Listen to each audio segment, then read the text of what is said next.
'no? nabanggit niyo na yung Oo, pangangamkam ng lupa. Ang tawag na po niyan ay no-go zone no-go zone. sa mga magsasaka Oo, na dati naman ay masasabi nating doon naman talaga sila nagsasaka o doon sila nakatira.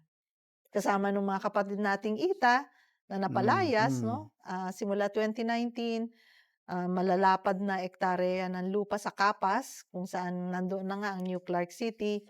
Malalaking bilang ng mga pamilyang Ita ang pinalayas at, ektarya rin ng sakahan, kabundukan, kagubatan, na tahanan pa ng libo-libong mga pamilya.